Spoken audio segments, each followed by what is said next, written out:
All right, let's keep rolling with our end of story or end of Dragons story playthrough. Although it's soon the end of story, end of one story at least, that being the kind of the Dragon Cycle story arc. But we're not there yet. We still got more to do. So um, we're headed to the Yang reactor, which is like the primary facility for the Junlai Jade power, to find out what exactly the relationship between Suwon and Junlai Jade actually is. Because now we know that June has a direct relationship with an Elder Dragon, and that is related to the ability for them to gain all this power. For example, the power that we're going to pull out of this battery right here. Whoop, that is dragon magic right there that my little Jade bot just grabbed. Um, these Jade bots, you can buy skins for those, and to me that is tremendously weird. But I guess some folks are, that's like a thing that they're super happy about and that they get into. So good on them, I guess. Okay, into the Yang reactor we go.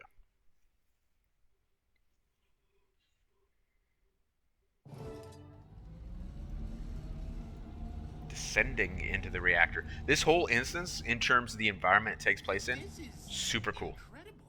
The entire facility is underwater? 70 fathoms deep, give or take. Can it really handle the water pressure? If it can't, we'll be fish food soon enough. Oh man. We be vaporized. Where's June? She'll be here soon. Long way from Xingje. Does she really expect us to wait around for her? So is it too soon to make jokes about like paying for tours on underwater submersibles that got their components from Camping World? Because like I mean that's what we're talking about here, right? That's what Gorik's talking about. Like what happens under all this water pressure. Now I don't know. Are we that deep? What did they say it was? 70 fathoms. I guess that is pretty deep, isn't it? I don't know how much a fathom is. Is that a lot, Marjorie? Is that a lot? Gorik, you're the scientist here. 70 fathoms a lot. June. I expect you to have a bit of patience, Miss Delacroix. Oh, It's the sassy. 14th century. I don't commute if I don't have to. So this is where you have an elder dragon locked up? My state-of-the-art facility is where Suwon resides, yes. I invited you here as a gesture of trust, Commander. Will you reciprocate that respect? We'll hear you out. Right this way. So the commander straight up says no in terms of reciprocating trust. Like that is straight up what the commander said. I know it isn't literally what the commander said, but that's what the commander said. I also like the little joke there that June makes about like remote work, like little COVID joke there, I guess. Quite the view. June likes Yes, to start as I with was the saying. tour. The tram, over there. Really, just an awesome. I mean, I think they must have been tremendously proud of this particular playable area. It's a shame that you only get to play in this area, and maybe if it was like an open world playable area, maybe players would. The hologram thing. Yeah, I will. Calm down, Mike. Then maybe like players would find ways to break it and stuff because it seems like as complex as it is, maybe it would be easily broken. But man, it is such a cool area, and thus a shame that we only get it in this instance. Priority. Please keep any appendages inside the tram at all times. I 100% think they include this tour just to show off what a great area they made. You are currently 130 meters below sea level. Our founder, Lady June, was born to a simple jade trader. However, within that stone lay boundless possibility. Sorry about that. I prefer to give these tours a more personal touch. We were just going to learn about your father, the simple jade trader. It was my mother who raised me. My father, the Emperor, is dead. Oh, Why are we here, June? I want you all to see for yourselves what I've accomplished. Impressive. But no place in the world can hold an elder dragon. I don't know how many ways I can phrase this. Suwon is not being held. She's here of her own volition. We made a deal, one that benefits both of us, and all of Tyria. She would have ended up like the others if it weren't for my plan. Another feral beast for Dragon's Watch to put down. who else knows about her? This place place feels like Suwan's being hidden. Well, I don't go around broadcasting her presence. It's strictly need to know. The Empress, the government, the invaluable workers of this groundbreaking reactor. Many respond as you have. But initial shock gives way to reason. We're building the foundation of progress. I've harnessed Suwan's magic to lift up our civilization. And I want to bring that to all of Tyria. You're offering Jade Tech to the entire world? What I'm offering is freedom. Haven't all mortals suffered enough under the tyranny of dragon magic? That magic's becoming increasingly unstable. An unexpected bug in the system. But it's only a minor setback. I can fix it. You don't know that. I'm not afraid of the unknown. No one could have foreseen Jade technology until I made it a reality. What's this place? The control room. The nerve center of the whole reactor. That's where all the magic happens. Figuratively. Collecting magic from a dragon is precarious. We have to be prepared for unpredictable fluctuations. It's taken a few years, but we've refined it to a science. Well, it is a science. Indeed. It's a delicate ecosystem. You know why we built the reactor underwater? Vanity? Geothermal energy. Our turbine generators are placed along rift zones. The planet provides the energy with minimal ecological impact. A closed system. A stable system. Ingenious. Plus, water dragon. We're expanding our operation. Very nice. In time, Junelight Jade will produce enough power for everyone in Tyria. Think it over. Until then, I invite you to see the rest of the facility.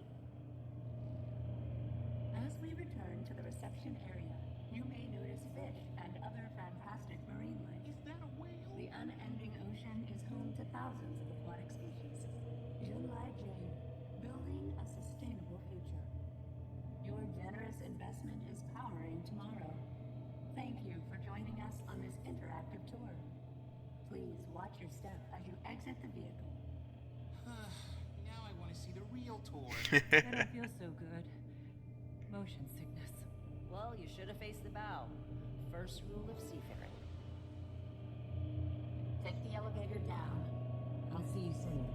Can't we take the tour again? Maybe later.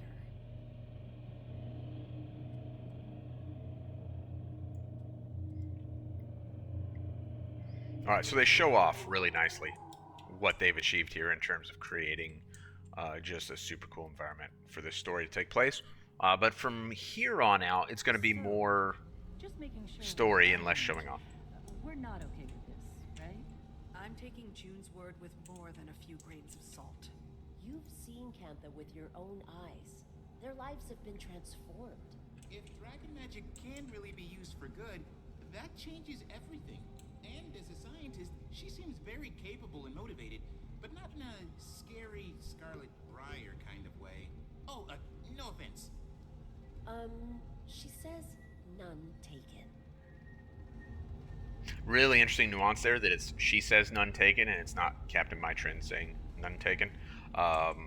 Again, like really, what is the relationship between the spirits and the Revenant? Like, because that would suggest it's more than like what some of the I'm constantly like kind of going back and forth on the real nature of that because they kind of push and pull both directions. Go ahead. Let's see what she has to say about my business. You're bringing foreigners to the young reactor. What the hell are you thinking? I'm thinking it's my reactor and I'll do as I please. It's a matter of national security. It's a matter of national opportunity. Don't be so goddamn pigeon-hearted, Lee. Okay. So this dialogue's kind of intended for us to interrupt, but I wanted to hear as much of it as we could before we interrupted. Oh, I guess start here. I have to go. Don't you dare hang up on me. Just a moment, Commander. I'll have the security AI grant you access. Bit of a formality. This is restricted to authorized personnel only.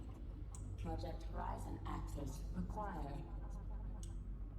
It didn't work, June. I thought I gave you all guest privileges. This is embarrassing. Give me a moment. Mainframe. Unlock visitor level access. Unauthorized user detected. System lockdown in progress. Autonomous security active. Have a nice day. Unauthorized user? Who do you think created this? I think I'm surprised the JPEG demo wasn't interactive. June, a little So there is a little bit of inconsistency here. Hold your damn horses. It's not letting me. If you could all watch my back, I can use the puzzle to disable the mechs. You've got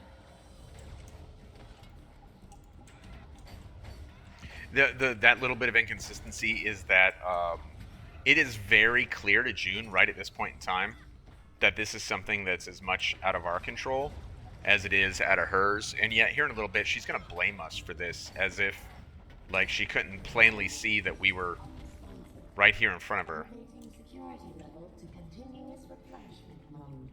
or right here in front of her hologram when the problems begin. So I don't like that.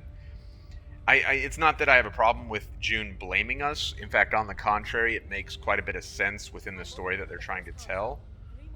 But the way it manifests, Security protocol briefings? Of course. I wanted to learn from you, June. I wanted to be useful.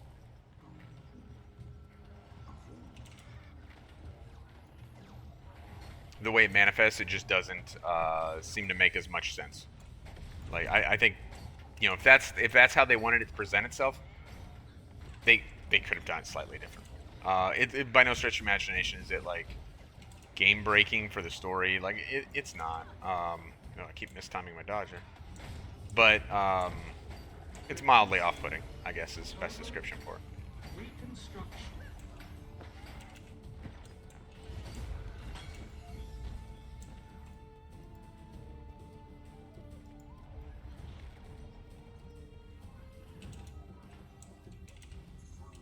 Terminal overridden. I still can't access the mainframe from my end. Just two more. Cover me. So there is an achievement here Skip on security. for like preventing Mai from getting like downed or whatever, from like protecting her from all these robots. But I don't know what the criteria for that achievement is because I don't think I've ever failed to get it. So I don't know. It must be exceptionally easy, or maybe if you get downed, like it's more likely that you don't get it. But even then, like, I mean, I'm hardly like trying here. I'm just kind of poking around with these guys, and yet there's really no question of the fact that like Mai is completely safe, right? So I don't know what the deal is with that achievement. But if this is your first playthrough, it should be something easy for you to grab. Yeah, it has to be her. All right, so I overtalked some important dialogue. Mai says that there's someone else in the system, and Marjorie says, "Do you mean?" And Mai says, "Yeah, it has to be her." They're referring to Anka. So we now have this suggestion that Anka is either in this facility or is in some way, you know, hacking this facility or something to present a threat to us, to present a threat to Junlai Jade, to Su Wan. Like maybe that's not clear, but we are currently contending with Anka right now. That's it. Got it. June, do you have restored access? June? Guess we're on our own. She must have been fully locked out before I regained control. Anka did this. I know it. The Aether Blades are inside the facility. Why is she doing this? What's her plan here? Knowing her, something real bad. We have to get to Suwon. Then let's find her. All right, well, let's do that. So back to the door we were at.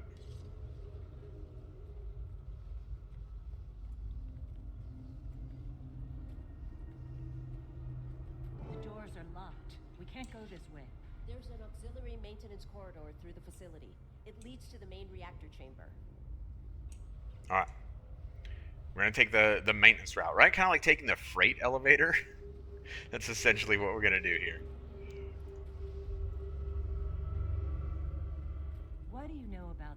alternate path through the reactor. Well, Never mind. Forget I asked.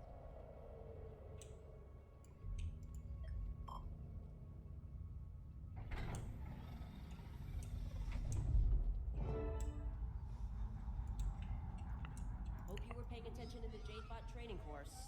I've been wondering. This reactor, it's not so different from Dominova. That's where I first met Anka. Scarlet destroyed it. At the time, that was our world. Our home. Our friends. Then it was gone. I couldn't stay there anymore. I had to leave. I've been trying to figure out why Anka became who she is. Do you think it's because... We all choose our own paths, Gorik. Some things are beyond our control. Anka changed in the mists. She did horrible things. I should have stopped her. I was her captain. If anyone's responsible for this mess, it's me. That's why I have to be the one to fix it.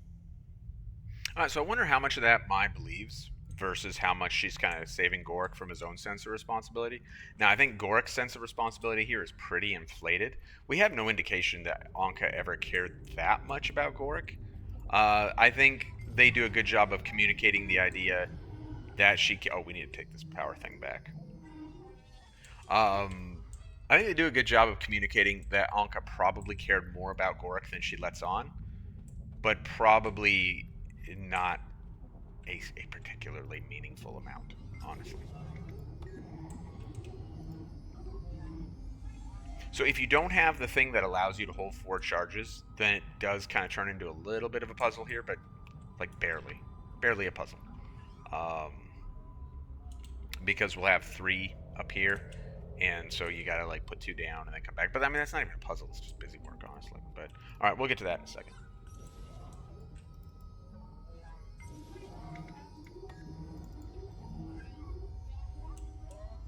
We'll also get some, well, we'll get to it in a second.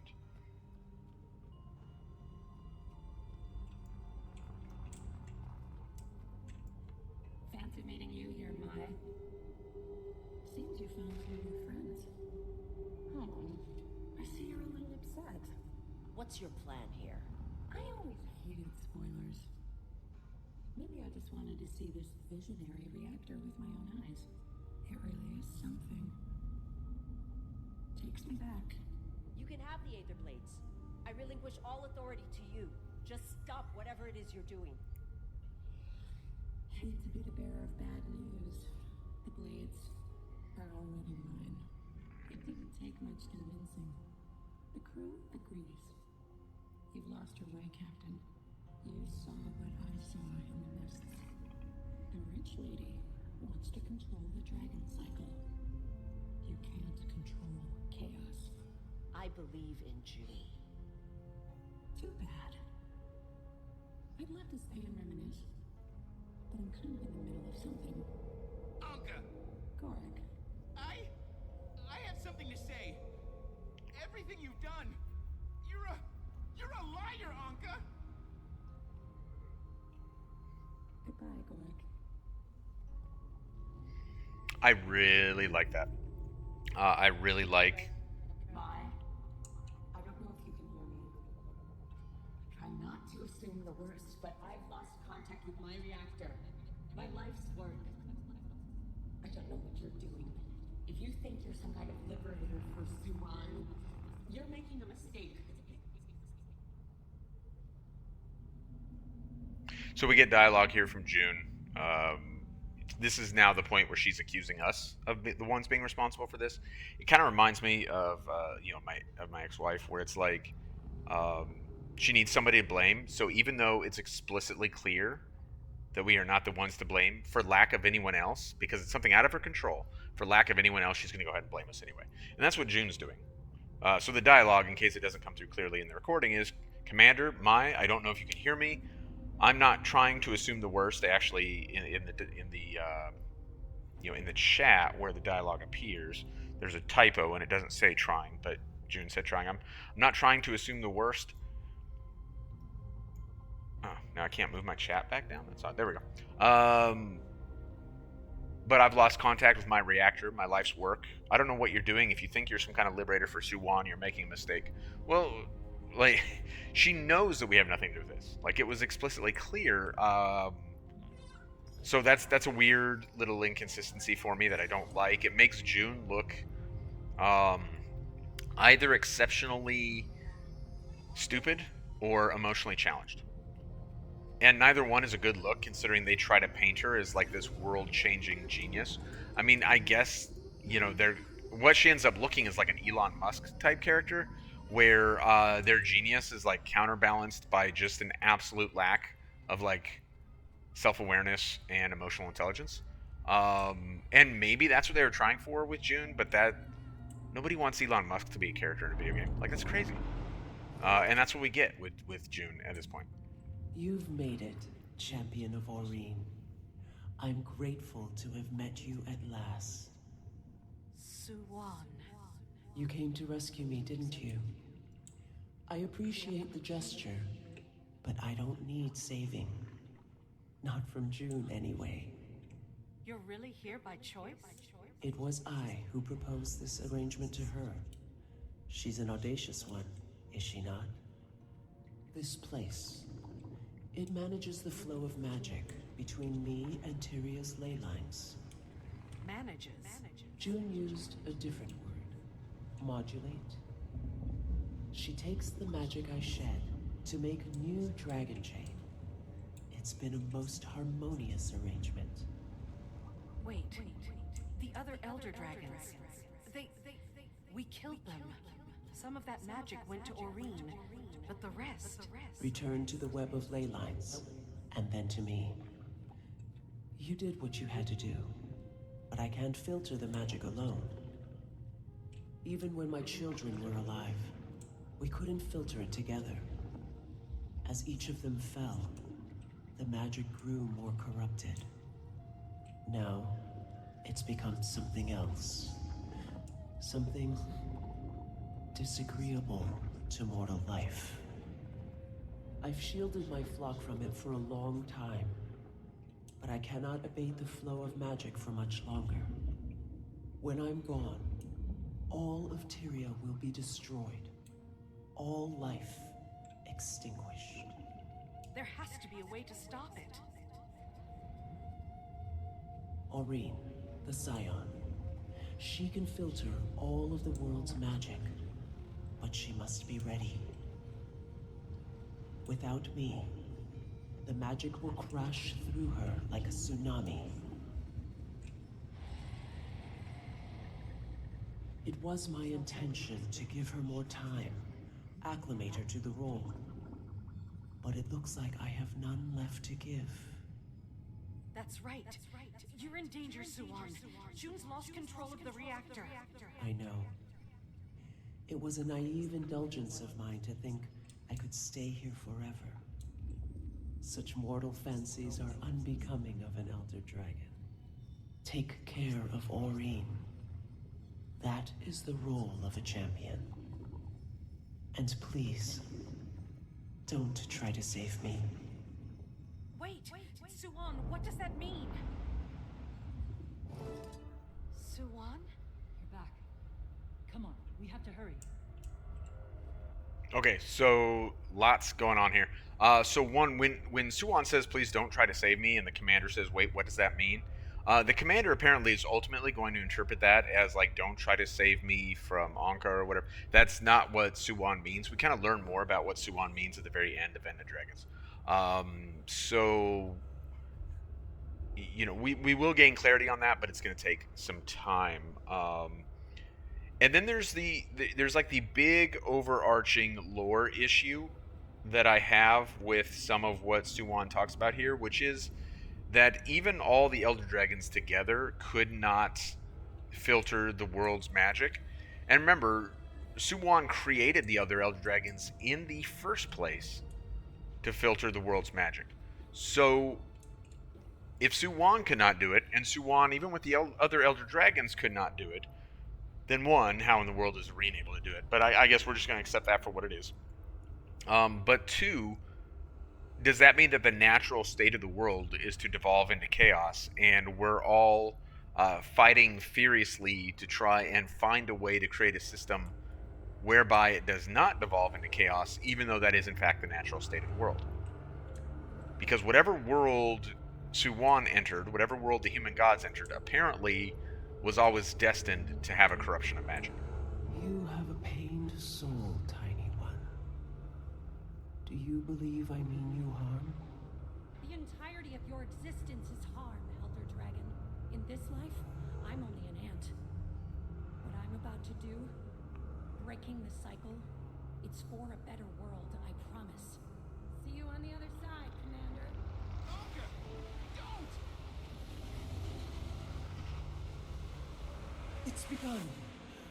When the time comes, the cycle must end. Promise me. Yeah, that is Suwan talking to us.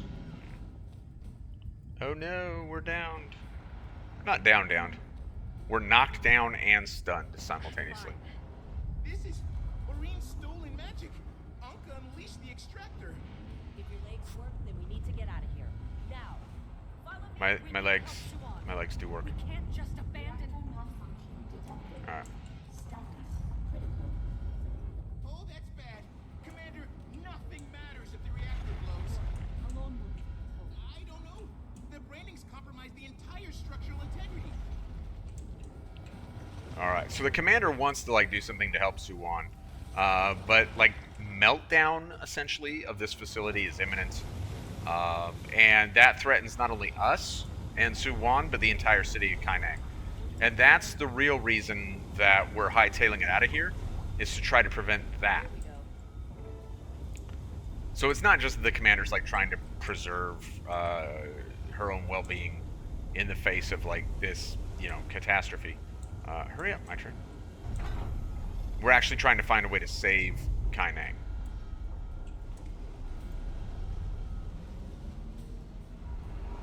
All right, and we get a great shot here. All this is like, in terms of like imagery and the you know the picture they paint is like really good.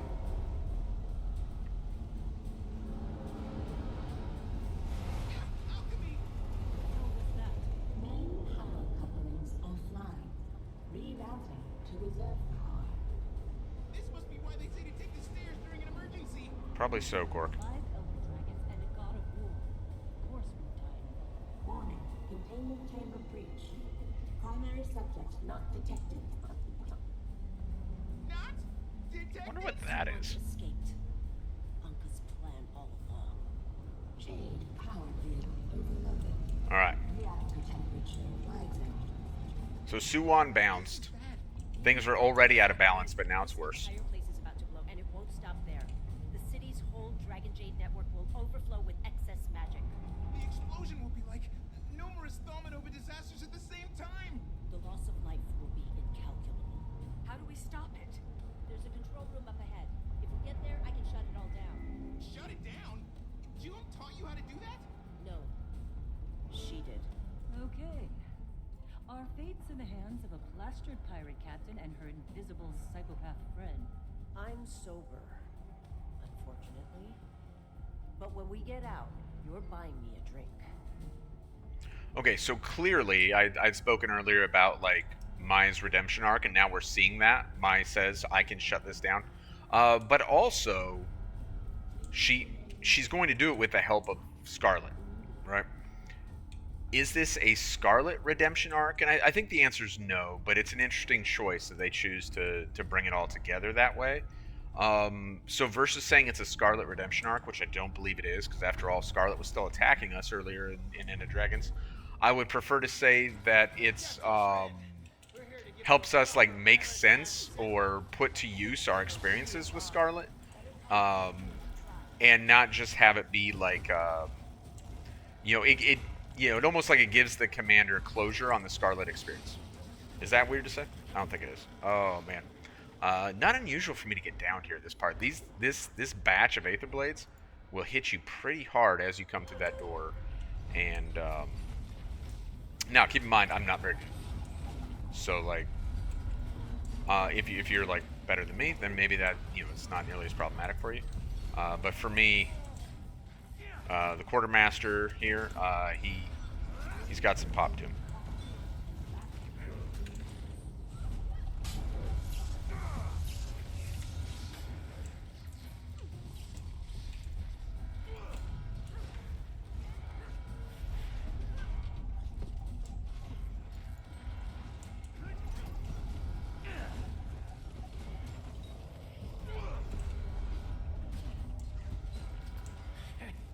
You sellout piece of...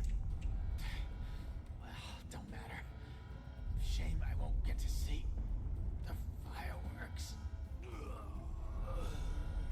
That's a really interesting thing, right? So that's like a fun bit of dialogue. He's talking to Mitrin there, and he's,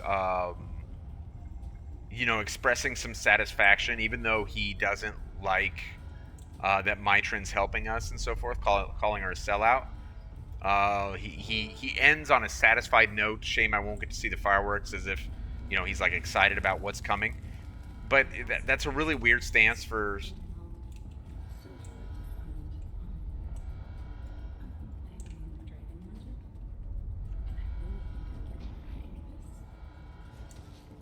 Alright, so to be clear what just happened,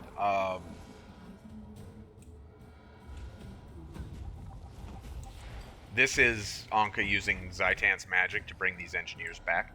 So what I was saying is, you know, pirates, that's a for-profit life. Generally, pirates do not believe in, like, a higher cause. They generally don't have a code, I wouldn't think, that causes them to, like, unite to a, you know, to some sort of ends. And that was what makes the quartermaster's dialogue kind of interesting, is that in death he's satisfied that at least XYZ will happen. Why would XYZ mean so much to him? He's a pirate, not a crusader of some kind. A little bit of a weird thing there, but you know, whatever. Nobody actually cares. All right, are we gonna come in here and kill these guys? So there's an achievement for killing all these Zunlai Jade engineers. Not necessarily an achievement that I'm trying to get, so much as I just have the, you know, I want the time to talk about a couple other things as we advance through here. So because of the noise from like that, like, what do they call it? Like that klaxon siren or whatever it is, alerting us to the disaster taking place in the lab, we can't hear some of what Anka said. Anka said, "Good help, so hard to find, huh?" She's referring to these risen engineers here. I've been playing around with dragon magic, and I really think I'm getting the hang of this. With Zaitan magic, people are surprisingly malleable.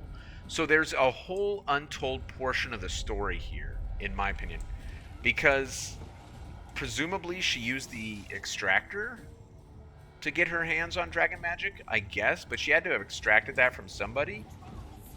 Get me inside. So, Commander, these access panels should let us in. okay. So this is the control room. Mitrin wants to get in here to shut down this reaction and save the city. Gorak informed us that up here is the panel that will open this up and let Mitrin in. But I want to finish that thought first. How did Anka... What was the mechanism by which she gained, like, Zaitan magic? If she used the extractor, she had to extract it or siphon it off of something, right? And it wasn't Zaitan, because Zaitan... We killed Zaitan a long time ago. Like, we have absolutely no reason to believe Anka was anywhere around for that.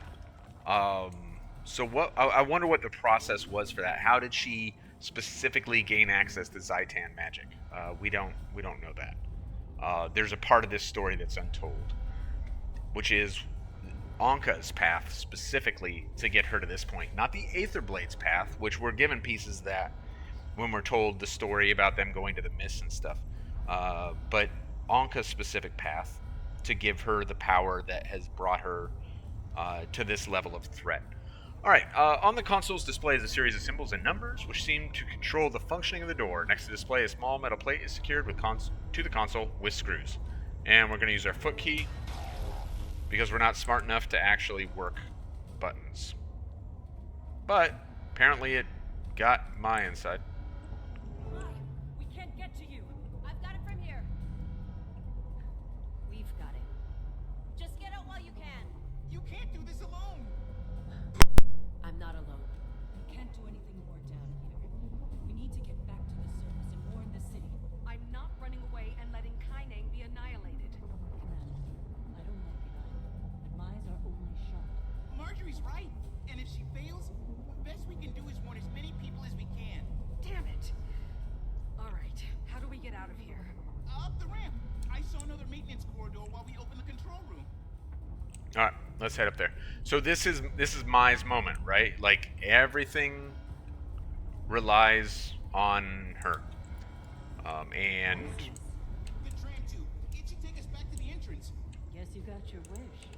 We're riding that way.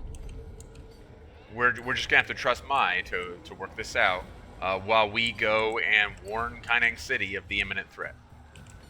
Right. Yeah, that's all gonna play out here in just a second. All right, let's take our tour out of here. This is apparently the route that we're gonna get out. Oh, what'd you do that for? I'm not in the mood.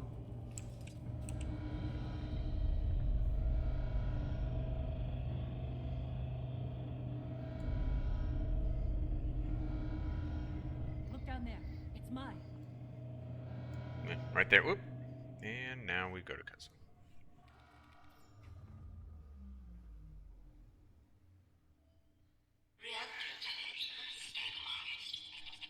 You shouldn't have done that. I shouldn't have embraced you. It took me too long to see just how empty you are. If it's between emptiness and hubris, I choose emptiness. You and that woman, you want to become gods. I just want to destroy them. I wanted something more from my life. Purpose, stability, meaning. Then you picked the wrong profession, Captain. Guess you were right after all.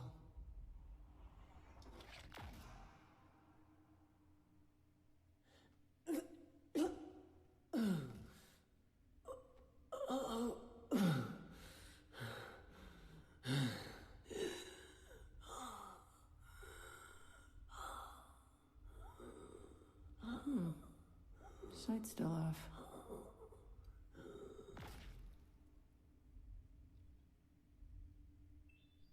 Captain Anka here. Rendezvous at the hideout.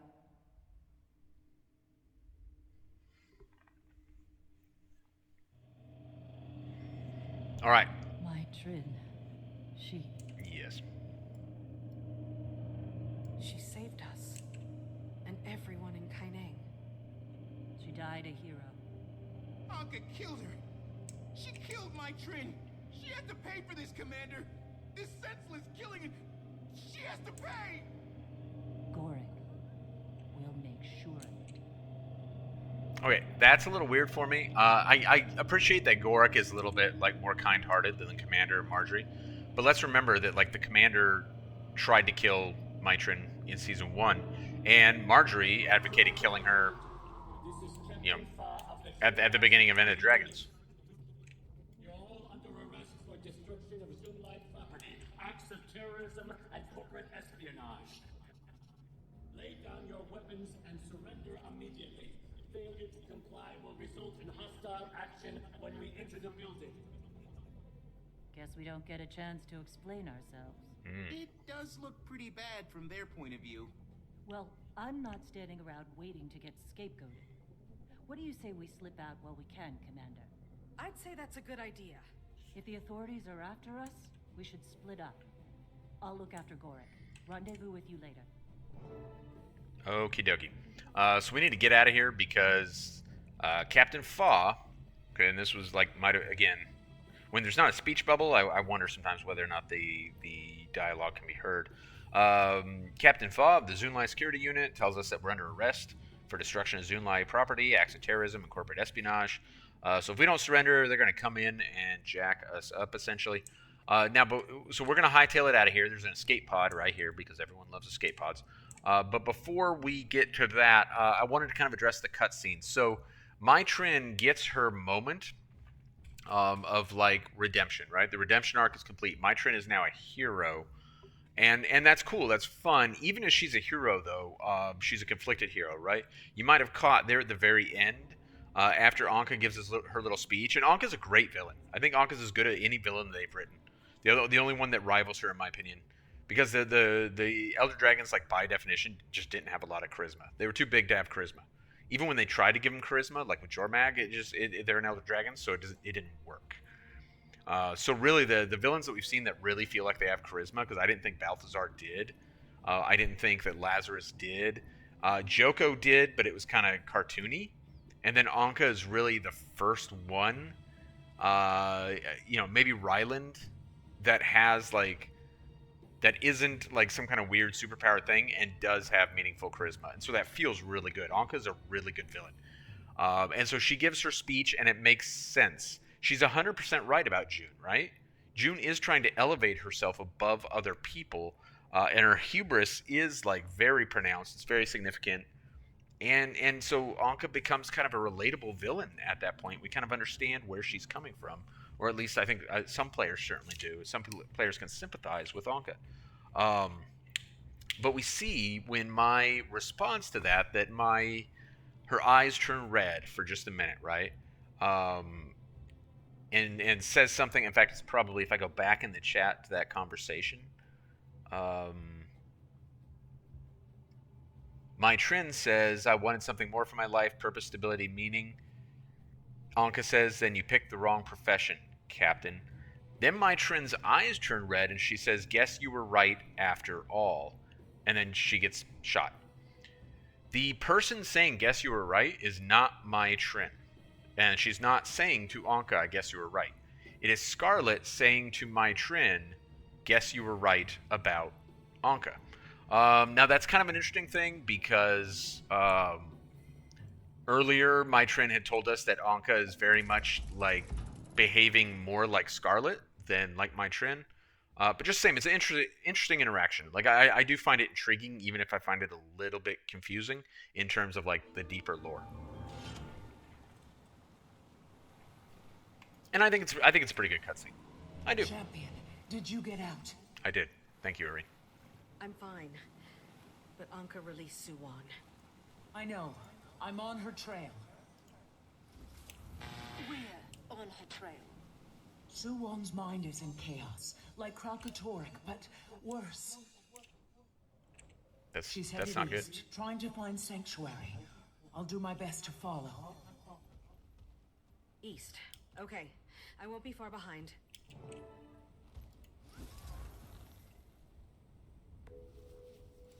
Alright.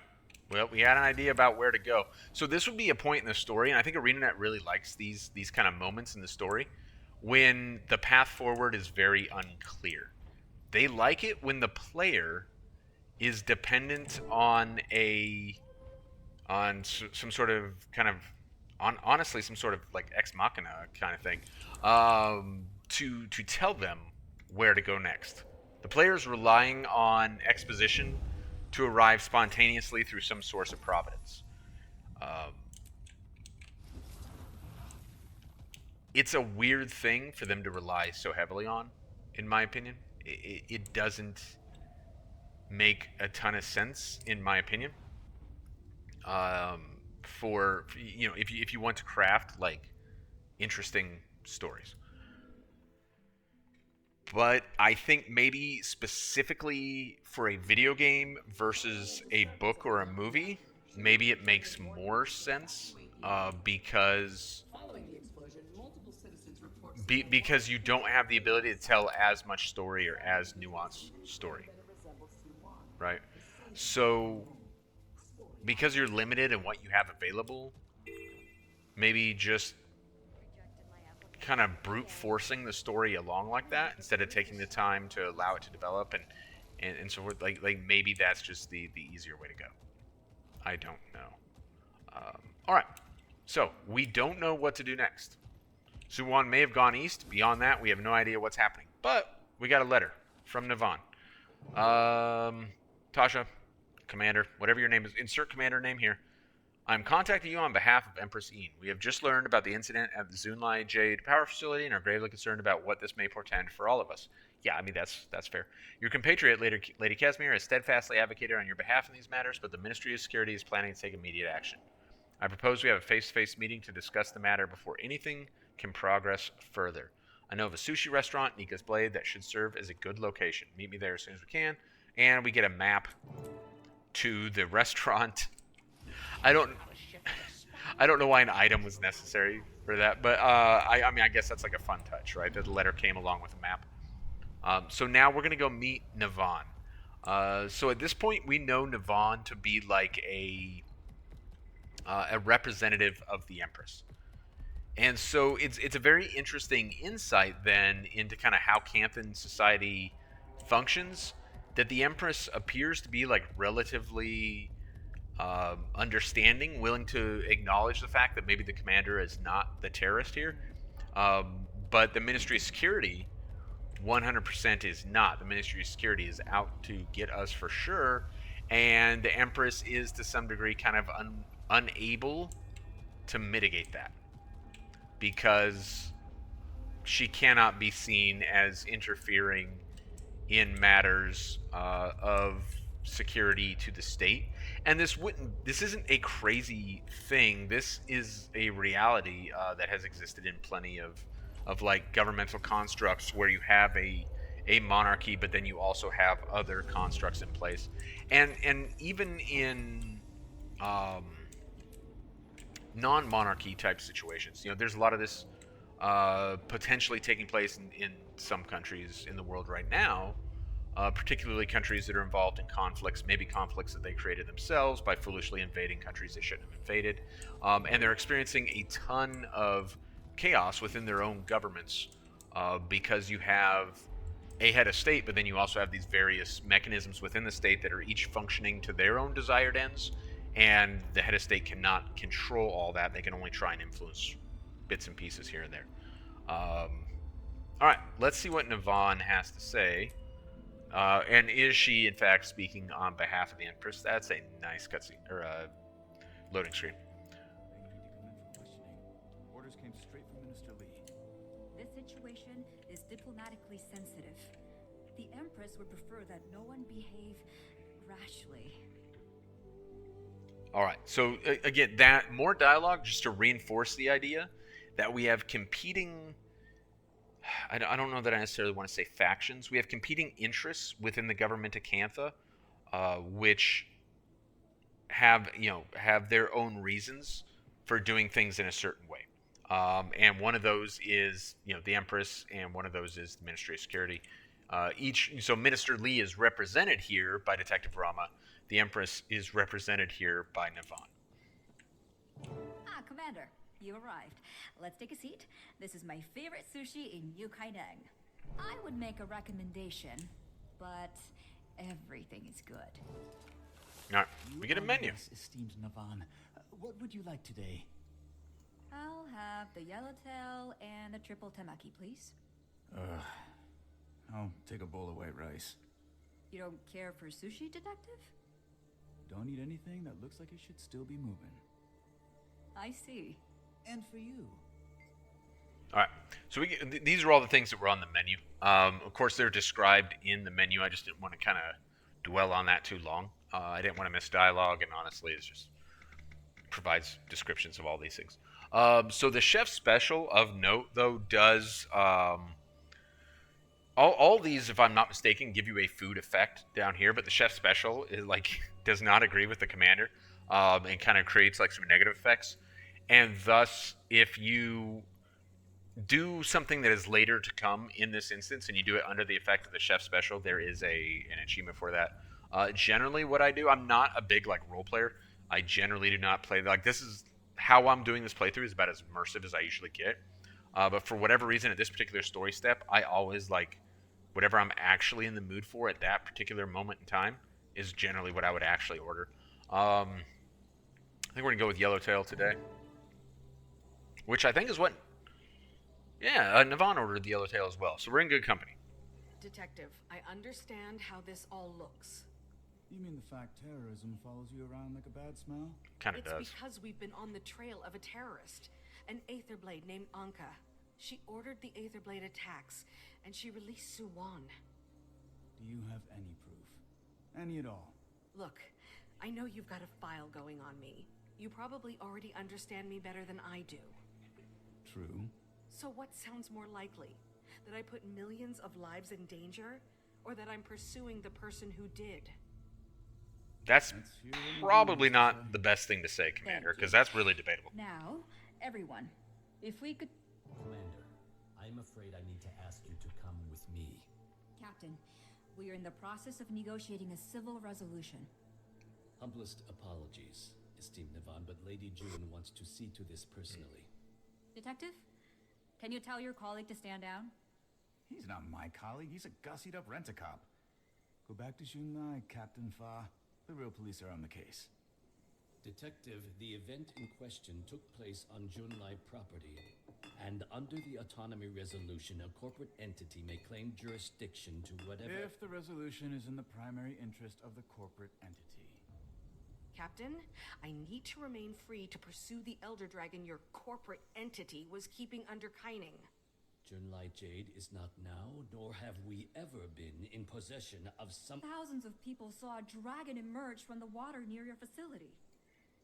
Please, listen to what the commander has to say. Very well. What do you know? Restraint from a corporate stooge. Okay, so I kind of missed it because I wasn't looking the right direction, but as we were, chatting with Rama and Navon, Captain Fa came from kind of over here by this noodle stand and came around and walked up this way, or whatever kind of stand that is over there. And now he wants, under Campton law, there is an argument where Junlai, as a corporation, actually is in a legal position to have us as a captive versus the Ministry of Security. So now we have three competing interests here. We have the actual Empress, or Imperialty, or whatever the proper term is there. And then we have the Ministry of Security, and now we have Junlai as a corporation, and we have the Yellowtail as option. Let's eat our Yellowtail real fast. All right, so we ate it. Short, Commander. You Yeah. asked to speak with me, so speak. I will. Let's talk to these two first because they have little bubbles above their head. I strongly urge you not to escalate the situation any further. Lady June is stubborn, and she often employs those who share that trait. Do you think it's worth trying to negotiate? Captain Fa is a company man. He's also a rationalist. If you can apply the right logic, you can possibly get through to him. Okay, so we have an option there. Rama. Just got 20 times more complicated. If you were thinking you just wanted to turn, or if you were thinking you wanted to turn yourself into me first, I can't let you. So apparently now Rama's hands are tied, like we belong to Fa.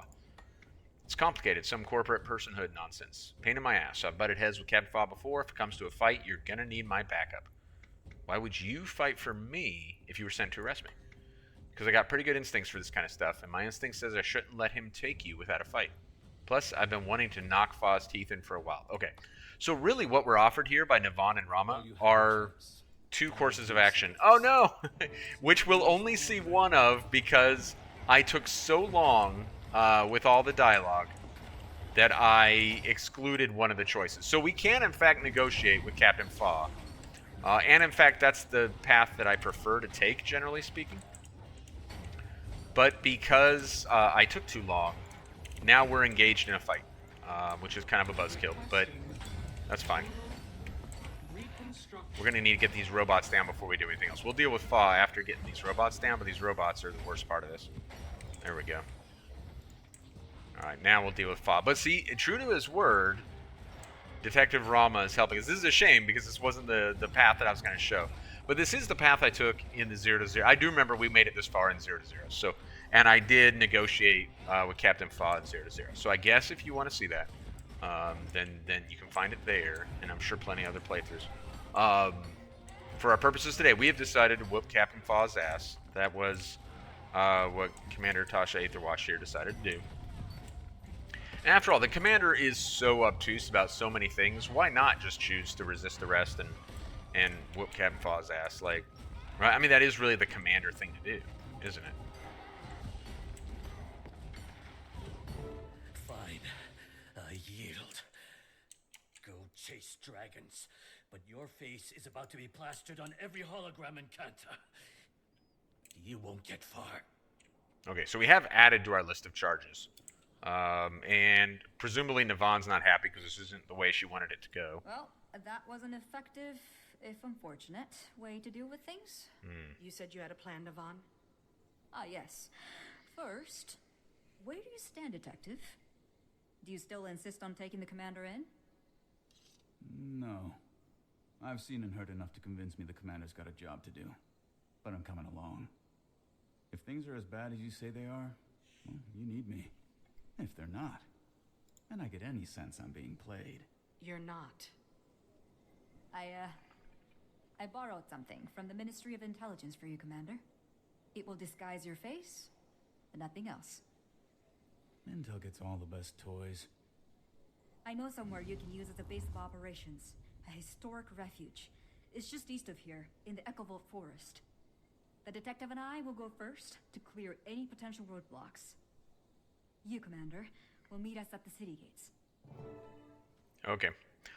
So what do we got here? We got two things. We have a disguise, but only one that covers our face. Hey, Commander. Oh. You there? Yeah, I We am. need to talk. What's up, I Casper? assume this is about the fallout from Junlai Jade. Fallout? They are talking about a tribunal, Commander. Half the ministers want to deport us all immediately. Has anyone been able to smooth things over with June? No. It's taking all my charm to keep her from kicking me out. No one at the reactor was willing to listen either. There was some evidence of an Aetherblade presence, but no trace of Anka herself. And Aureen's brand is still spreading, hampering repair efforts. I just met with Navan. She has a plan to help. Which means the Empress is probably on our side. Exactly. Navan is taking me to a sanctuary in the Echovolt Forest, somewhere we can plan our next move. Detective Rama's thrown his impressive hat in with us as well. Jory, Gorik, meet me in Echovolt. Kaz, Taimi, keep doing what you're doing. All right. So like I was saying, we got two things here. One, we have the opportunity for a place of refuge here, and we're about to meet with Navan and find out what that's all about. And then two, we have a disguise, right? It's actually shown down here on our list of like various modifiers and conditions and everything else. The specifics of your appearance are obscured through this advanced Mintel device. Now, I don't think it actually changes anything. We look at our character, we should look, the same as always. But in theory, this conceals our face. Now, if you wanted to do like a super like RP immersive playthrough, I guess you could then change armor or use an outfit at this point. You could say, okay, well, I don't actually have any on this count. But you could throw on an outfit and thus complete the disguise. As it is right now, we're still wearing the same clothes we always wear, but at least our face is concealed. Let's look into this hideout that Navan was talking about. This is actually a really interesting instance, so it'll be a nice way to kind of wrap up our day here. I see you got out of Kaining without any trouble, Commander. I'd love to open that disguise tech up and take a little look. Don't even think about it. You break that thing, and the commander will be on a one-way trip back to Xingzhou. So, where's that safe haven you mentioned, Navan? Right behind us. Arborstone. My grandma used to tell me stories. Family lore is we're part Zuhelzer. They built this place. It was one of the great houses of the Kurziks. For centuries. Until it was abandoned when they were conquered by the Ministry of Purity. Due respect, ma'am, but safe haven? This place isn't exactly subtle. No. But its occupants are no friends of the Canthan authorities. You'll be safe here. Come. See. Alright, I will say they do a great job of setting this up. They do a really good job by using Navan effectively. So Navan has informed us, hey, this is a safe haven. Like, when we get inside, we will understand what this place is all about. The entrance is just ahead. Presumably this up here. The shadow monsters? What? No, it can't be. Now, I believe this is, if we had been paying more attention in Kaining, we would have seen anomalies, which demonstrate the same kind of visual traits that we see here in these shadowy creatures. But this is our first exposure to the shadowy creatures, and this is an important moment in the End of Dragon's story, is when we encounter this.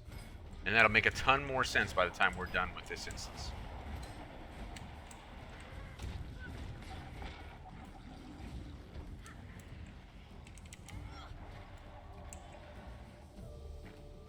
Where are you going, man?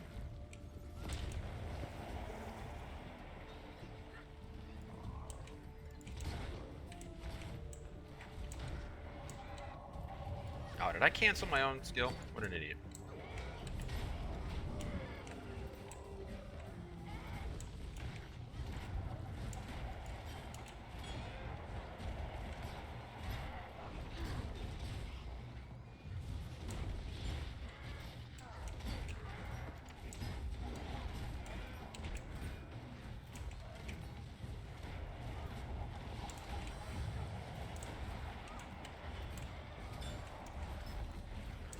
So we get several waves of these guys. Here in a moment we should get kind of the... There we go. So it culminates in this shadow creature boss, so to speak here.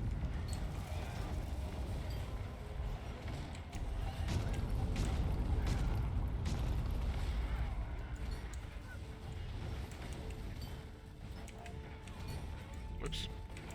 That's why you shouldn't be a skill clicker.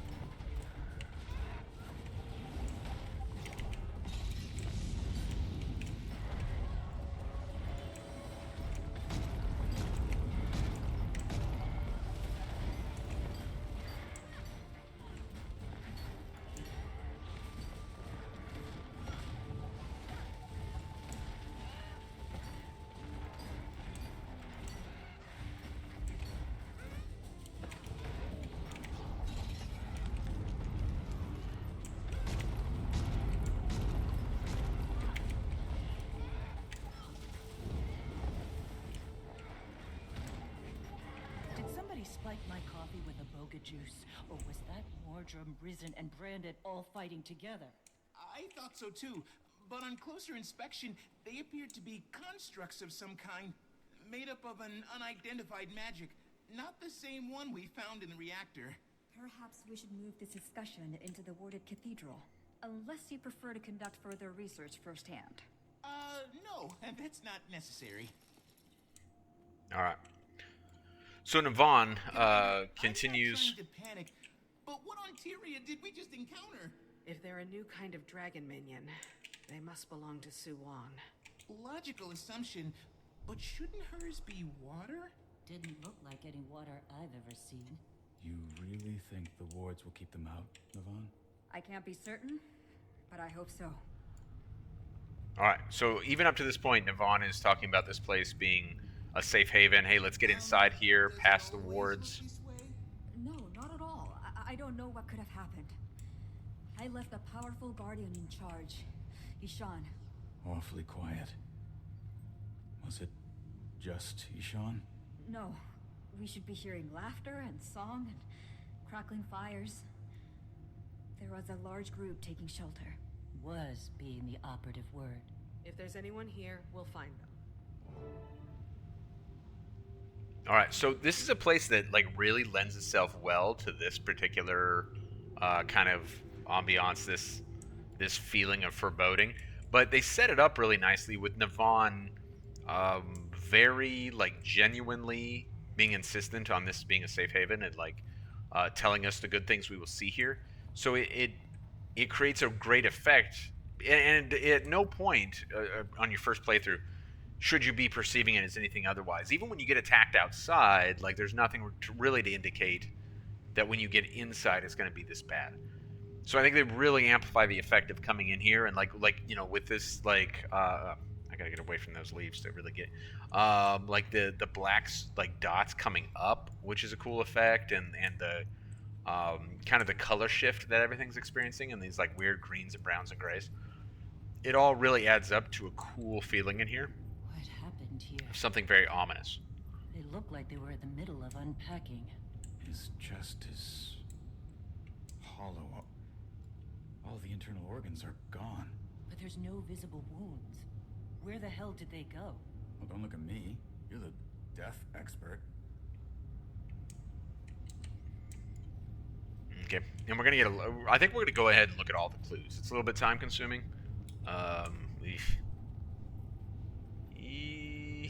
Yeah, maybe we will.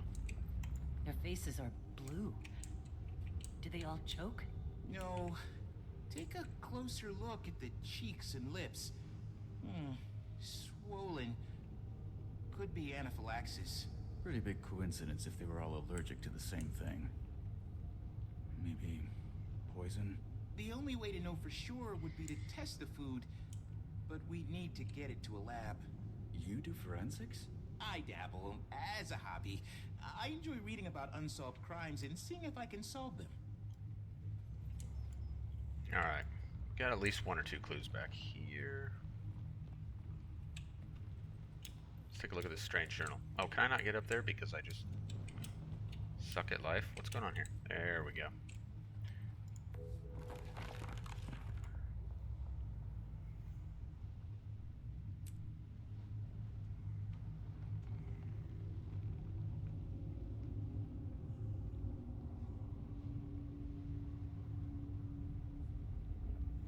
Okay, so just like weird. Oh, does it go on? Okay, so it goes on. Really weird stuff. Weird dialogue there. What do we got going on with this target? Oh, it keeps getting knocked down and getting back up. It's pretty cool. Temporal flux. Unsure of which position in time and space it should occupy. What the that's cool. So this is a really fun setting, as I stated earlier, and these clues all add to that in terms of like a Twilight Zone-y kind of thing. Embers in the brazier.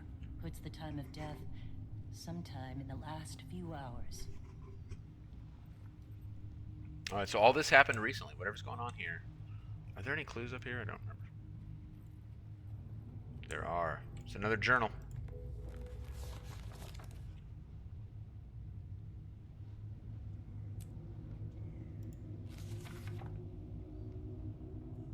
Ishan has been acting strangely. His mood has darkened considerably. I can't say he is making me comfortable anymore. That actually is pretty relevant, but we'll have to get to some more stuff. So this is much like the anomalies that you can find throughout Kai Nang and throughout the next map, Ekevald, as well. No, that isn't possible. It's like someone took the square root of -1 and just put it in the sky. What villain would disrespect the laws of physics like this? Really? That's the thing you're hung up on here? Look, the universe has rules. Break those rules and nothing, I mean nothing, makes sense. Nothing can be trusted. Down is up is down, water is dry. Am I still Gorick? You are definitely still Gorick. I really enjoy Gorick's dialogue there. I think that's a lot of fun. It just, but I make no secret of the fact I'm a big fan of Gorick as a character. All right, so we're gonna save those dead bodies for last, because what I don't want to do, we're gonna go ahead and look at all the clues, which means we're gonna get this achievement here. We could actually, if we wanted to, let's see, story journal, End of Dragons Act. Where are we? Probably Act 4. Maybe not. No, it must be Act 3. Find all the evidence of incursions. Well, yeah, so I guess we can mark that off to make sure we get all of them, right? Floating corpse is one of the ones we have to look at. Let's take a look. Why can I not take a look at the floating corpse? Apparently I can't look at the floating corpse. That's annoying. Alright, we'll look at the book over here.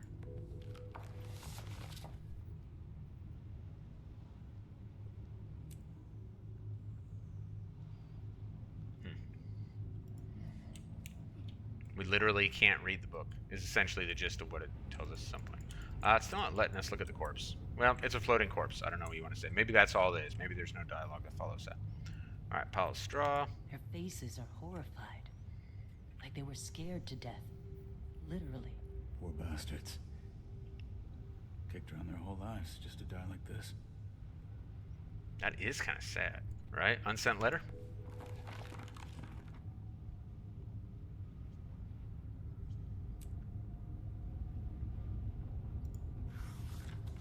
No, it says just a kid writing home. I think that just adds to the sadness. Didn't seem to be anything there that's like super weird. Arborstone has fallen and I'm sorry.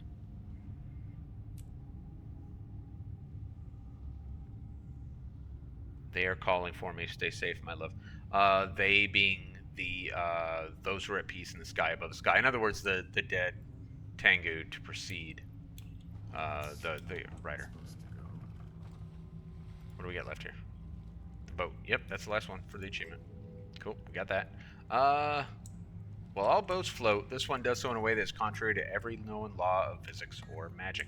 I don't know why it would be in contravention of the laws of magic. After all, one would think, looking at Tyria, like the laws of magic, as well as like a variety of different technologies, are quite accommodating to that kind of thing. But what do I know? I'm not an expert on the laws of magic, so I guess I shouldn't speculate. Okay, so we're going to take a look at these dead bodies. This will be the last clue that we're looking for. Where is Ishan? He was supposed to be protecting these people. Looks like he abandoned his post. Or he was the first to go. Alright. You hear that? Came from over there. Now, the first time I played through this, Yes, but keep your eyes and ears open. We're not alone here.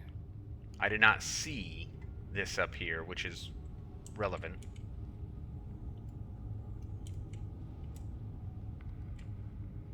No! Navon. So Navon just saw that. That is Ishan. What happened to you? That's Ishan? A salt spray dragon. But it's like those creatures outside. A shade. Alright, so now we got kind of our big fight of the instance here, right? This one's pretty good. I don't think it's like a not fun fight by any stretch of imagination.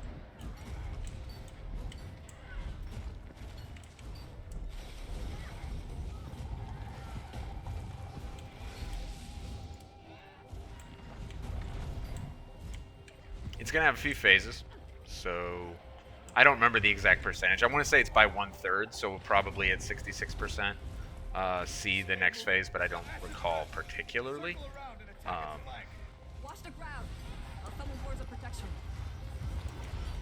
Oh, what I should have done though is grabbed. Okay, so these are the Navon's words of protection. This is another fight where we can get like the blessing of Irene, and thus make the fight a lot easier. So in this case, I forgot about that, and we chose to do it without the blessing of Irene, which thus means it's a little bit harder. Some folks don't want like the easy fight, and so that's why that exists, is essentially to give 2 modes of difficulty for like a story chapter, which I think is probably good that they added that. I simply didn't mean in this case to play it without that. It's one of a number of instances where they provide that in End of Dragons. I think a good move on the part of the studio.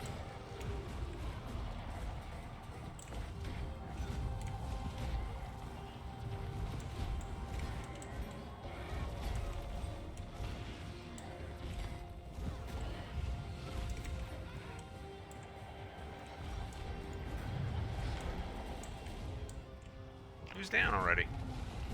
Gorik? Gorik's down? What's going on here, Gorik? Get up, buddy.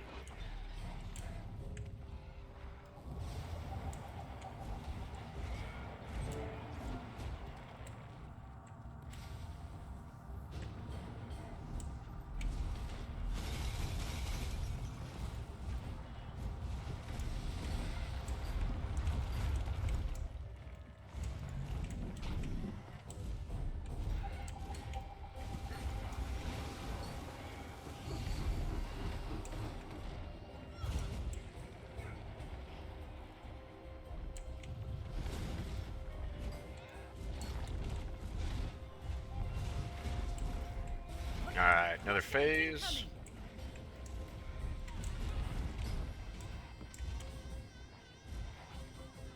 Where's this guy going?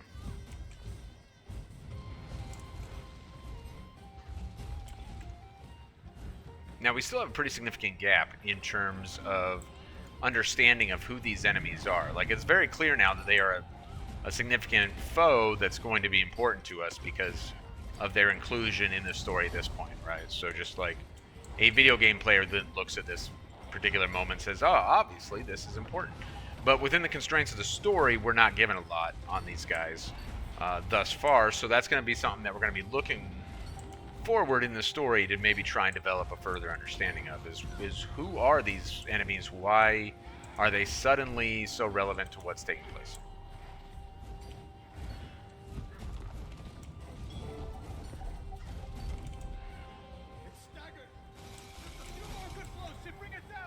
Ishan, my friend, please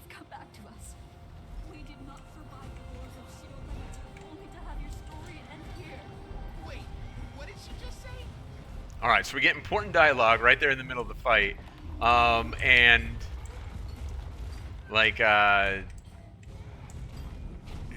calls her out on it as well. So we have her dialogue there, and then we have Gorik's dialogue basically saying, "Hey, an important thing was just said," which is that Navon says to Ishan, "We did not survive. What was it? The horrors of Shio Tagachi, only to have your story end here." So much like characters in Path of Fire, many of them dated back to the first Guild Wars game, and that kind of got tiresome. We get a little bit of that here, where suddenly we have someone talking about things from the first game. I'm so sorry I left you to this fate.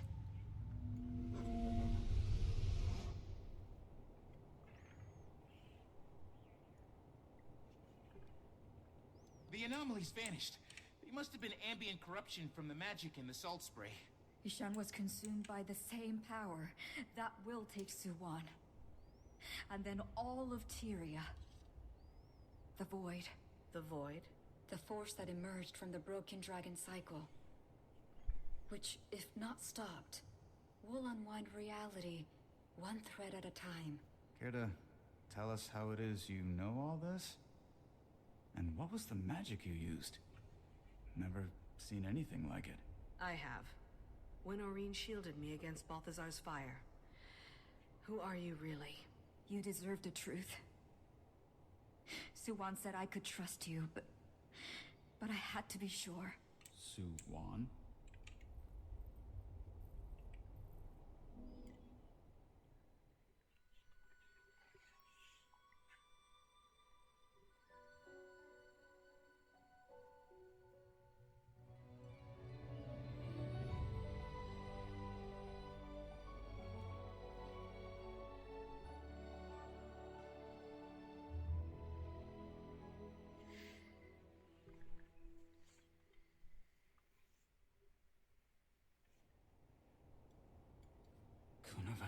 You're Suwon's champion. I am. It's been centuries since I revealed my true form to a mortal. The last time, well, that mortal was a hero, much like yourself. One who saved me from a terrible fate. Now time is short, but I'm sure you have questions. Alright, so the hero that Kunavang is referring to there and the terrible fate, that's all from the first game. I'm not going to lie, I don't remember what the terrible fate was. I don't particularly remember the mission where we saved Kunavang, or what that was about. It's been a long time since I played Factions. I have, in the last, maybe 18 months ago or so, I poked around in Guild Wars 1 for a few hours and whatnot, but certainly have not done like a comprehensive playthrough of the first Guild Wars game to a degree where I remember that, and so I don't. However, that is what's being referred to here. Kunavang is a character that we encounter in the first Guild Wars game. After that was done ad nauseum in like Season 3, Pathfire Season 4, and particularly really Pathfire Season 4, although I guess it was done in the second half of Season 3 as well. It's not something I really want to see much more of ever in Guild Wars 2. Fortunately, it's not done nearly as much in End of Dragons as it was during those periods of time, so I guess we can kind of we can kind of look the other way on this, and giving us yet another dragon buddy, and all of this is something that usually when ArenaNet would do, they do it like in a really ham-handed fashion, and it feels stupid. Unfortunately, I don't feel like they do that here in End of Dragons. I feel like the Kunavang thing is handled relatively well. It doesn't feel like it trivializes the rest of the story, because that would be the danger, right? Is when they do stuff like this, it's like, oh, the rest of the story is now stupid because they gave us a dragon buddy. Fortunately, I don't think Kunavang has that effect. Let's talk to Kunavang and see what they have to say about this whole shebang. Time is short and the void continues to spread, but you need to know what we're up against, so I'll answer your questions if I can. Yeah, so you see, Kunavang seems to know what's going on. So we've now those shadowy creatures, we now understand kind of what they are. They're the void, right? Manifestations of the void, which is this force that's going to consume the world if left unchecked. It's a result of the dragon cycle coming apart. But let's have Kunavang tell us some more about that. What are those creatures? The void is raw magic. Chaos incarnate. In the beginning, everything was void. Then the mother dragon, Suwan, brought order, splitting the void into 6 domains of magic. She could not maintain that order alone, so she took on the domain of water and gave the others to the 5 elder dragons. It was on that foundation that all material life on Tyria flourished. All right, so we get like early like core lore there about the creation of this world of Tyria. And again, like, wait a minute. All material life in Tyria flourish. So now we're using Tyria to refer to the entire globe again. ArenaNet needs to kind of unmess that up. Like that they've really kind of made a mess of that in terms of understanding whether Tyria is the globe or a continent. Under any circumstances, we get some like core lore here about where the world of Tyria came from, which still begs some questions though that were asked earlier, which is,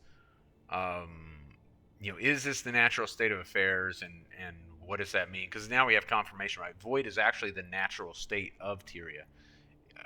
Should we be fighting against that? I guess so. If the natural state means the destruction of humanity, I guess it's natural for us to fight it, right? But why is this a better state? Why is Arena better state? And how? We don't know anything about why she's able to do what she's able to do. Speaking of which, how is Kunavang able to take human form? I'm not certain I can explain it. I become like water, and water can take many forms. We Salt Sprays taught ourselves many tricks over the years. This one is not easy for us, but it is certainly useful. There are times when it's easier to protect if you can blend in among those you're protecting, live their lives. Ishan always said I was spending too much time in that form, too much time away. But I learned more every day. Okay, so they do an interesting thing there, right? Which is that Ishan said that Kunavang was spending too much time in that form, and that too much time away from actually being a Salt Spray dragon. The Salt Spray dragons being like a whole race of dragons, like minor dragons compared to the elder dragons, right? So a sub form of dragon.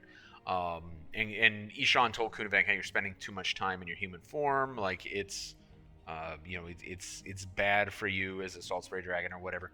And I think what the mechanism or the effect that particular piece of dialogue has for the player is it makes Kunavang something that they can then kind of endear themselves to, or Kunavang endears itself to them through that dialogue. We understand that because Kunavang wanted to be like us, and so we naturally have an appreciation for that, right? How is Suwan's containment helping the fight against the Void? The chamber that June built siphoned off Suwan's growing power and used it to fuel Acantha.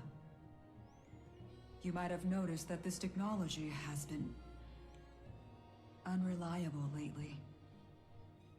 That was because the Void was being siphoned off as well, but only into machines, thankfully. Now with Suwan unleashed, its tendrils are working out from her to wind their way through the rest of the world. All right, so a little bit more, development there. But I think the most important thing to take away from that particular piece of dialogue is a better understanding of what Suwan's role was. Essentially, Suwan was at risk of being overpowered by all the magic, but this Jade Tech, so really it's not Suwan's role, I guess it's the role of Junlai Jade Tech. It literally pulled that away from her and helped her to avoid becoming overwhelmed by putting that energy in the hands of Tyrians. That actually is like a tremendous thing that makes sense. Now, what happens with that?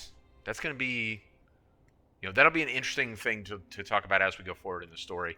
but we're not there yet in the story. So let's keep going. I need to know what we can do to help I Suwon. don't know. She allowed herself to be contained because he was the only possible option.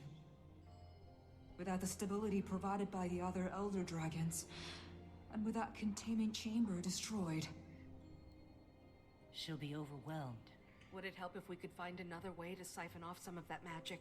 Using Anka's extractor. Yes, that might work. It would buy time, at least. But it means we need to find Anka. Fast. Indeed. Indeed. All right. So we kind of have... Our goal hasn't really changed, right? Our goal was to find Anka. Now our goal is to find Anka. But all the context around that has changed, I guess, Kaz, right? Taimi, were you listening to what Kunavang had to say? Yes? I have so many questions. Questions we don't have time for now. We need to find Anka. She didn't leave us much to work with at the reactor. And the only Asuran troublemaker on Minsec's radar is standing right here in front of me. Gorik, you know her better than any of us.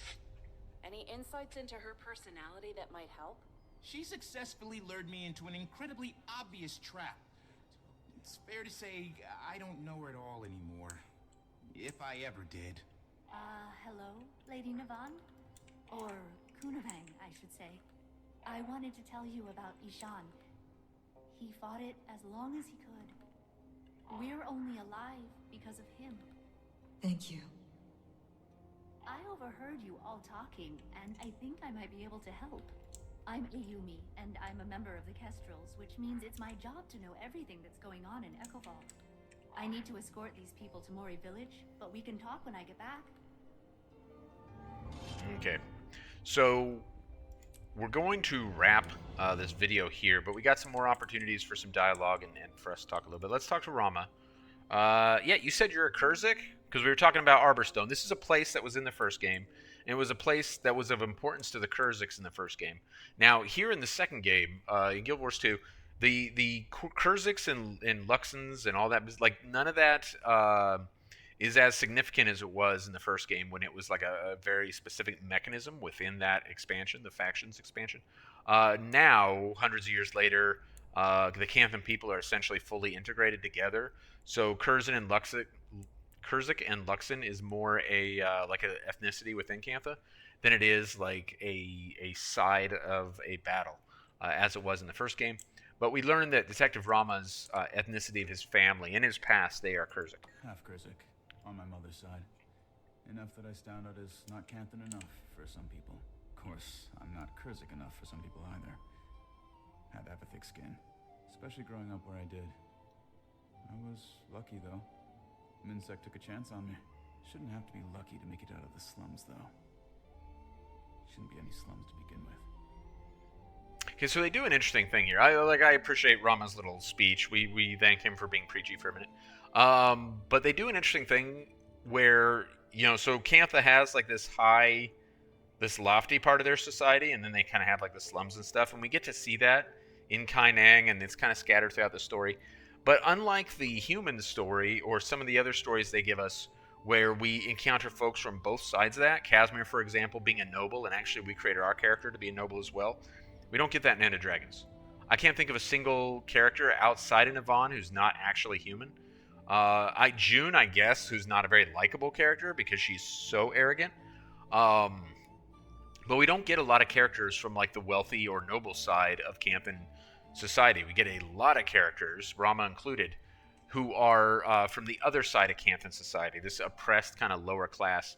We're going to get a number more characters who also fall into that bracket. So it's kind of an interesting thing because this idea that there are, like different classes within society has always been part of Guild Wars.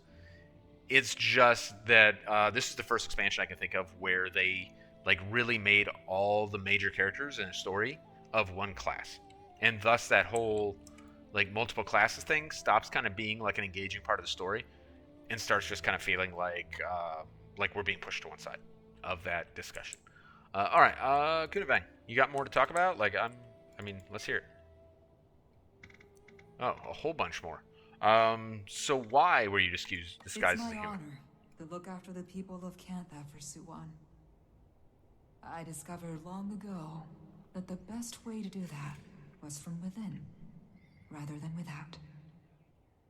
Your kind need a sensible voice in your ears, more than need a dragon on the mount. Well, that's on The point. Empress knew my real identity, as did her father before her, and his father before him. Okay, so that's kind of interesting. Now, it is also interesting, though, that in spite of that fact, Kunivang was unable to persuade, like the nobility to make a number of reforms that are obviously long overdue within Canthan society. So I don't know how effective Kunivang's influence actually was. I like the statement, that they needed a voice in their ear rather than, what was it, a dragon on the mount. However, doesn't seem to have been terribly effective, because we learned earlier in the story that prior to the current Empress, merely the arrival of a Tyrion on their shores would have triggered war, and this has been a culture that has been extremely ethnophobic and all kinds of issues. So, what are you actually doing, Kunimang? What do you mean by a terrible fate? I was imprisoned by the assassin Shiro Tangachi. More than imprisoned. I was under his poisonous control. I'd forgotten that, actually. Used as a weapon against his enemies. Until I was finally released by an alliance of heroes. Suwon offered me a new path. Inspired by the heroes who saved me, I became Suwon's representative in the mortal world. Watcher and protector. So again, that's a reference to the first game, and the player character from the first game is that it was the leader of that band of heroes or whatever. How long have you been serving, Suwon? She woke. All those of the sea did. A presence powerful enough to drive back the shadows in the depths. But it was not until Zaitan that I sought her out. An act of desperation to save what was left of a land I loved.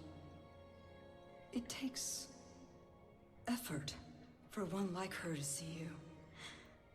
We are but moments in her infinite life. I did not know if she would care. But she did. Somehow, she did. I became her champion. My bond with her is much like yours with Aureen. Or perhaps more like your friend Keith's. I feel her, but she doesn't control me. She's come to mean a lot to me. It was hard when she chose to put herself in Jun's machine. But even now, she's always taking the long view. So this is, I think, something that I kind of maybe overlooked up until this point with this particular instance, is this instance also cements. If the previous instance in the Yang reactor doesn't cement Suwon as an actual good guy, then this instance certainly does. And that sets her apart from the other Elder Dragons, right? Where even when Jormag was trying to pass themselves off as a benevolent force, and we very obviously knew they weren't, and that was by design within the story. Here, Suwon clearly is a benevolent force. So kind of an interesting thing, turning the Elder Dragon thing on its head, which was a nice touch for the very end of the Dragon cycle story arc, right? So what was the relationship between Ishan and Kunivang? Ishan was one of the few remaining Salt Spray dragons I could call my friend. Many of us were imprisoned by Shiro Tagachi all together in the Harvest Temple. It was a difficult experience. Many of us emerged with deep hurts that made it difficult to ever assume our free lives. Ishan was one of those at first. When I found him, he was in a terrible place. I was almost forced to kill him to protect those he might have hurt otherwise. But instead, he was inspired to live by my example, to be a protector. And that's how he died, protecting. It became his purpose, and it served him to the end. So, I mean, that's really cool.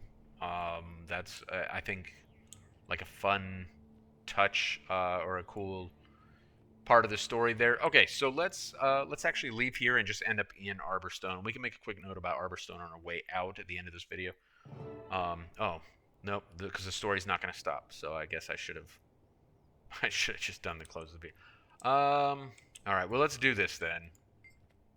We'll enter the command quarters. He's so fixated on revenge. I know. I worry about him too. But I'm keeping an eye on him. I'll make sure he doesn't do anything stupid. Oh, hi, Commander. Did Kunavang have anything more to say about the Dragon Cycle? Not yet. We're working hard to track down Anka right now. Understood. We're busy over here, too. Okie dokie. Now, let's see. Timey has more to say, so let's talk to Timey real quick. How are things going with June? Busy. Ever since the reactor was destroyed, June's been trying to figure out how to fix it. And see what we built? I did notice you look a little different. Yes, Junlai has an entire medtech division. They make braces for conditions like mine. They're incredible. I feel almost no pain when I'm wearing them. I did a little tweaking to the design, added some extra functionality. June's gonna incorporate my changes into Junlai's next model.